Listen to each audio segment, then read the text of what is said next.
Bonjour, bonjour, bienvenue sur la chaîne Camino Sereno. Donc je vais vous présenter aujourd'hui, c'est peut-être une des premières, bon à part quand je parle de mes livres à moi, mais une des premières vidéos de, de critique de livres. Voilà, donc je vais vous présenter ici, peut-être certains d'entre vous le connaissent déjà, L'éveil des consciences de Frédéric Delavier, qui a comme sous-titre un sous-titre très évocateur, ou comment devenir un homme libre. Et c'est vrai que Frédéric Delavier est, alors c'est pas seulement un auteur, c'est quelqu'un qui fait pas mal de choses, c'est quelqu'un qui se définit lui-même comme philosophe, et pour moi il a raison de se définir comme tel, parce que toute personne qui pense le monde de manière sérieuse est de fait philosophe, hein.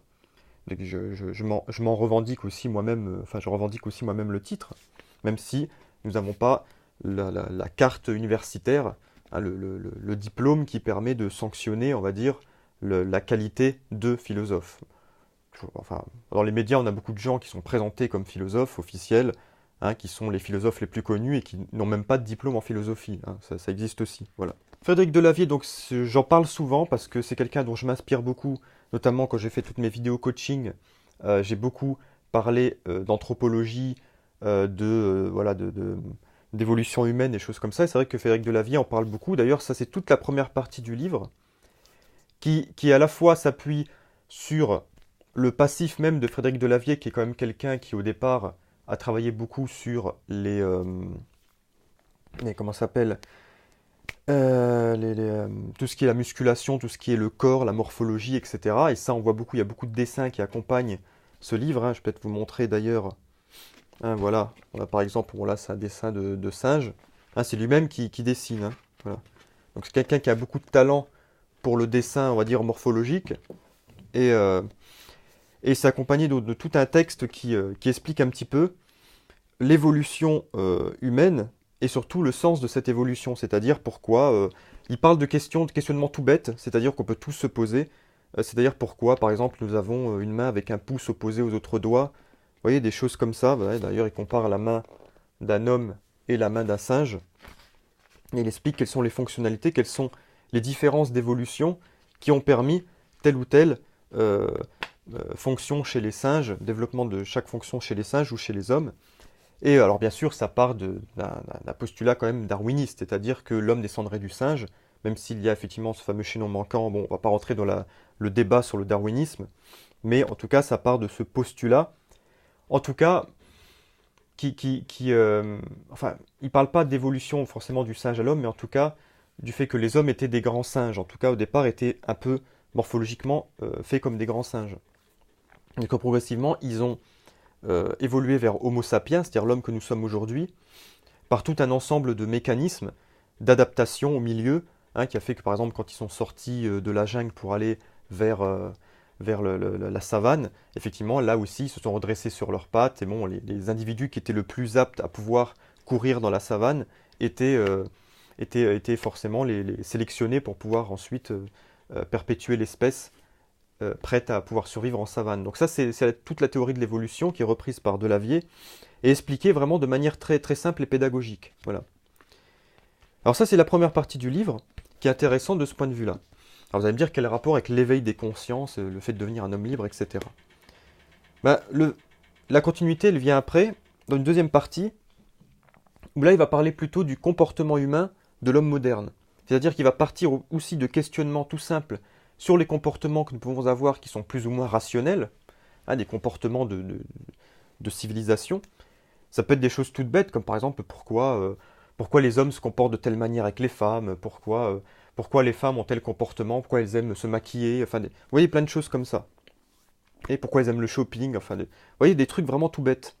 Et il va revenir justement par l'évolution, ce qu'il appelle aussi beaucoup la prédation, la recherche calorique, etc.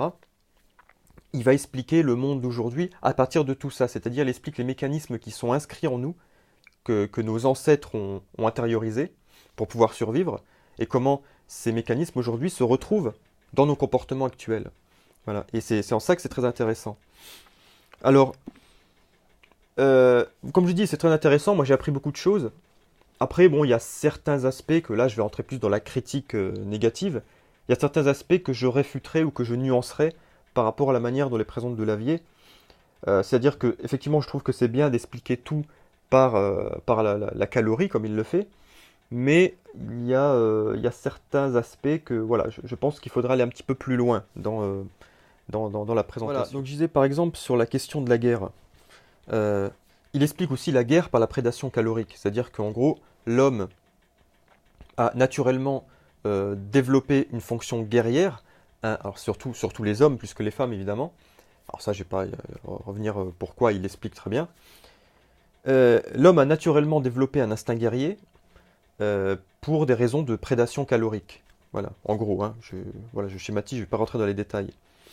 Mais là, c'est pour ça que moi, j'irai plus loin en m'appuyant sur un autre penseur que je suis beaucoup, qui est Francis Cousin, qui reprend un peu tout la pensée marxiste, hegelienne, enfin bref, dont je m'inspire beaucoup aussi.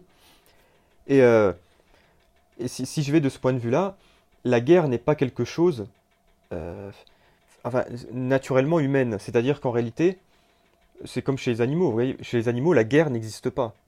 Il y a une forme de prédation, effectivement, chez les animaux, mais il y a pas, les animaux ne s'organisent pas en armée enfin, en armée ou en meute, si vous voulez, pour faire la guerre à d'autres animaux de la même espèce. Hein, ils le font pour chasser, effectivement, mais ils ne le font pas entre animaux de la même espèce. Il n'y a que l'homme qui fait ça.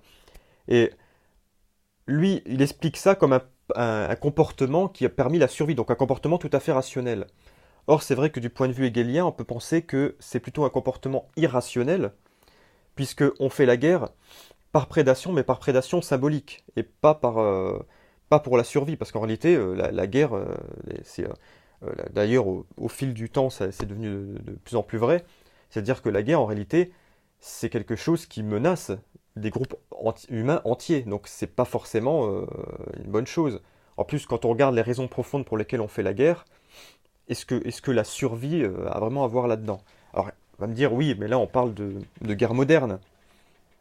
À l'époque, la guerre était différente. Non, je pense que là, je vais plutôt m'appuyer sur Lorenz. Lorenz qui montrait qu'un animal pouvait avoir une agressivité peut aller jusqu'à la mort avec un autre animal de la même espèce. Bon, sauf cas particulier, hein. Mais généralement, voilà, c'est en tout cas pour les mammifères, hein, généralement c'est comme ça. C'est-à-dire que il est très rare qu'un animal tue un autre animal de la même espèce. Ça se fait que dans des cas très particuliers ou des situations exceptionnelles, comme par exemple des situations de famine.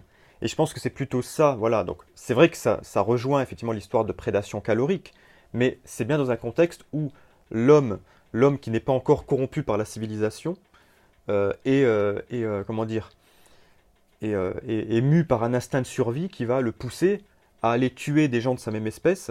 Hein, là, c'est l'instinct de survie extrême, où là, on va être obligé de tuer des gens de la même espèce pour pouvoir survivre. Voilà. Mais ça, c'est extrêmement rare. Ça se fait quand, vraiment dans un contexte de manque calorique très, très, très, très important. Voilà. Sinon, c'est pas, ça ne se fait pas, quoi. Il n'y a pas de raison pour laquelle un homme tuera un homme de la même espèce, parce que je pense que l'instinct de survie qui est triple en réalité, qui est à la fois un instinct de survie, ça j'en ai déjà parlé dans des vidéos, hein, un instinct de survie propre à l'individu, mais aussi un instinct de survie du groupe et un instinct de survie de l'espèce. On a ces trois instincts de survie en nous. En tout cas, on les avait, plus forcément aujourd'hui, mais peut-être certaines personnes l'ont encore dans leur cerveau reptilien. Voilà. Donc c'est pour ça que vous voyez, je suis pas tout à fait en contradiction avec ce que dit Delavier, mais je pense qu'il devrait le préciser pour que ce soit mieux compris, parce que peut-être qu'il est d'accord avec ce que je viens de dire, mais je pense que c'était pas forcément perçu de cette manière-là à première lecture. Voilà. C'est pour ça que j'ai fait la précision. Voyons, vous voyez, il n'y a pas d'opposition profonde avec les thèses de Delavier, mais il y a une petite précision, je pensais qu'il était nécessaire de faire par rapport à ce qu'il en ressort. Après, il parle aussi, par contre, là c'est formidable sur toutes les relations entre les hommes et les femmes. Et là aussi, l'histoire de la calorie qui vient là-dedans. D'ailleurs, il prépare un livre qui va vraiment traiter de cette question en particulier, qui est Sexe contre énergie, hein, qui a un titre qui résume tout, hein, effectivement, c'est ça. Et qui explique d'ailleurs les comportements parfois qu'on peut trouver matérialistes de la femme, et puis aussi certains comportements de l'homme face, par exemple, l'attachement parfois amoureux qui peut aller jusqu'au suicide de l'homme. Il l'explique aussi très bien. Voilà. Alors, sur les critiques négatives encore, alors je finis juste sur la dernière partie du livre, qui est une dernière partie qui est plus, je dirais, spirituelle. Voilà. où là, il explique un petit peu, là il parle beaucoup de Dieu par exemple, mais il explique sa vision de Dieu, sa vision de la religion, qu'en réalité, pour lui, Dieu n'est pas, n'a rien à voir avec ce qu'on peut figurer dans les différentes religions, tout ça. Dieu, en réalité, est une invention humaine qui est là pour traduire l'énergie, l'énergie cosmique, c'est-à-dire l'énergie qui relie les êtres entre eux. Voilà. Et il dit que nous sommes une partie de cette énergie. Nous avons matérialisé un corps, mais qui n'est qu'une illusion. En réalité, nous sommes une illusion de la réalité. La réalité, c'est une énergie qui est indivisible, hein, qui nous relie tous. C'est un peu ça l'idée. Voilà. Et je trouve que c'est effectivement une vision qui peut réconcilier à la fois la vision scientifique et la vision spirituelle, mais effectivement qui n'est pas forcément perceptible à tous, parce que je pense qu'il faut quand même un certain niveau conceptuel pour pouvoir oui, l'entrevoir ou le concevoir. C'est-à-dire que la plupart des gens ont besoin d'avoir un Dieu matérialisé en se l'imaginant avec une barbe blanche ou des choses comme ça, ou avoir une religion avec des règles bien définies, alors qu'en réalité, quand on a un certain niveau de compréhension du monde, on peut très bien avoir une spiritualité beaucoup plus conceptuelle. Voilà. Et effectivement, c'est ce qu'il dit ici. Et ce qui est drôle, c'est que pourtant nos lointains ancêtres avaient cette relation beaucoup plus spirituelle et conceptuelle, et moins codifiée, on va dire, mais ils l'avaient de manière très, très simple, c'est-à-dire en, en respectant la nature, en ayant ce lien particulier spirituel, charnel avec les arbres, avec les animaux, avec le ciel, la mer, enfin bref, ils avaient ce lien-là de manière, je dirais presque instinctive. Voilà. Nous, pour le retrouver, il faut qu'on passe par tout un cheminement spirituel et conceptuel pour pouvoir le concevoir. Sinon, effectivement, pour le commun des mortels qui ne fait pas, qui n'accomplit pas ce chemin-là, hein, ou qui n'a pas forcément la capacité d'aller jusque-là, il est obligé d'avoir une religion toute faite avec des règles, etc. Voilà, donc ça c'est un peu les commentaires que je peux faire sur ce que dit Delavier. Je conseille vraiment ce livre, hein, vous voyez, bon, c'est un gros pavé. Alors c'est vrai qu'il y a des moments, là aussi petite critique négative, où c'est un peu répétitif. Alors j'aime bien la structure en texticule, enfin, je dis bien texticule, pas, je parle pas de testicule, hein. Texticule c'est des petits textes, hein, c'est ça, étymologiquement, hein, c'est ça. Texticule, veut dire texte tout petit, hein. Voilà, il y a beaucoup de petits textes, hein, vous voyez, qui mais parfois sont répétitifs, hein. Des fois, il remet deux fois le même. Enfin bref, c'est dommage. Parce que des fois, ça perturbe un peu la lecture, mais bon, faut s'accrocher quand même parce qu'il y a il y a il y a des vraies perles, quoi. Il y a des vrais moments de fulgurance parce il arrive à dire des choses très profondes un- avec un vocabulaire approprié et un minimum de mots et de phrases. Et ça, c'est ça qui est très, très fort chez Delavier. Même si, bon, c'est truffé de fautes d'orthographe, mais malgré les fautes d'orthographe, ça n'altère pas du tout le sens. Le sens est là. Le sens est là et le sens est profond. Voilà, et c'est pour ça que je conseille vraiment la lecture de ce livre qui, à défaut peut-être de bouleverser vos consciences, va au moins les faire réfléchir sur beaucoup de notions, sur beaucoup d'aspects. Et surtout, pour ceux qui, comme moi, n'ont pas une grande formation en biologie, voilà, ou en paléoanthropologie ou des choses comme ça va vous apprendre beaucoup de choses. Voilà. Moi, j'ai appris pas mal de choses, notamment dans toute la première partie du livre. Donc, je le conseille vraiment. C'est un livre qui vaut 27 euros. Vous pouvez le trouver facilement sur Amazon ou sur toutes les plateformes, voilà. Et voilà, je conseille vraiment à la lecture. Et d'ailleurs, petit message pour Frédéric Delavier, s'il entend cette vidéo, s'il a besoin de quelqu'un pour traduire ce livre en espagnol, je me ferai un plaisir de le faire, parce que je pense que c'est quelque chose qui doit vraiment être mondialement connu. Bon, après, je sais que Delavier est quelqu'un qui vend déjà des livres dans le monde entier, il va déjà avoir peut-être des traducteurs qui font le boulot, mais je ne sais pas pour ce livre-là, en tout cas, s'il a besoin. Moi, c'est vrai que je pourrais faire ce travail-là, parce que ça serait vraiment quelque chose qui mérite d'être diffusé largement. Voilà. Donc c'est pour ça que j'en parle aujourd'hui dans ma chaîne, hein. Je pense que certains de mes followers, hein, connaissent déjà Frédéric Delavier. Pour ceux qui ne le connaissent pas, voilà, je vous conseille la lecture de ce livre. Voilà. Et puis, n'oubliez pas aussi que moi aussi j'écris des livres et que vous pouvez découvrir aussi les miens qui sont à Maison d'édition et Livres. Vous avez mes vidéos sur mon compte YouTube. Là, il faut remonter un petit peu. Quoique la dernière n'est pas très vieille, elle doit dater de cette année, hein, où j'ai mon dernier livre, hein, mes deux romans et mon dernier essai.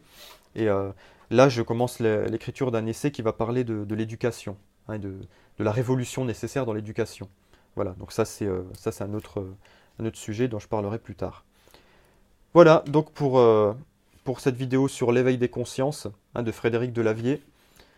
Je termine juste pour dire, voilà, je viens d'ouvrir mon compte Tipeee, hein, pour ceux qui veulent soutenir mon travail sur caminosereno.fr. Allez voir sur Tipeee, vous avez ma page Camino Sereno et vous pouvez me soutenir à partir d'1 euro. Voilà, c'est pas grand-chose, 1 euro, c'est une petite contribution. Si chacun d'entre vous de temps en temps me donnait 1 ou 2 euros, croyez-moi, ça m'aiderait beaucoup pour pouvoir continuer à travailler. L'objectif, c'est à la fois d'améliorer la qualité de mon travail et puis aussi de me libérer plus de temps parce que je suis salarié, je suis quelqu'un qui travaille. Alors, je vous rassure, je ne vais pas arrêter de travailler pour être payé à vos frais, hein. C'est simplement une aide matérielle qui va me permettre d'améliorer le contenu de mes vidéos et de pouvoir en fournir plus aussi, avec plus de qualité. Voilà, donc c'est vraiment cet objectif-là. Hein, c'est pas pour vivre à vos crochets. Hein, je ne veux pas faire comme d'autres youtubeurs dont je critique pas, hein, parce il y a des youtubeurs qui font vraiment un travail très formidable et vraiment pro, hein. Voilà, donc je critique pas ceux qui le font. S'ils se dédient à temps plein à ça, c'est très bien. S'ils font du bon boulot, hein, voilà. Moi, je vous demande simplement une petite contribution pour m'aider à côté de mon propre travail à faire ça dans mes heures libres et pouvoir me libérer plus d'heures aussi. Hein, moi, travailler à côté et pouvoir me libérer plus d'heures pour me consacrer à ce que je vous offre, hein, parce que c'est du travail essentiellement gratuit que j'offre. Hein, j'ai quelques coachings payants, mais à part ça, c'est du travail totalement gratuit. Donc, je vous demande simplement une petite contribution pour m'aider à travailler, à faire encore plus de choses qui pourront vous intéresser. Voilà. Sur ce, je vous dis au revoir et à bientôt pour une prochaine vidéo.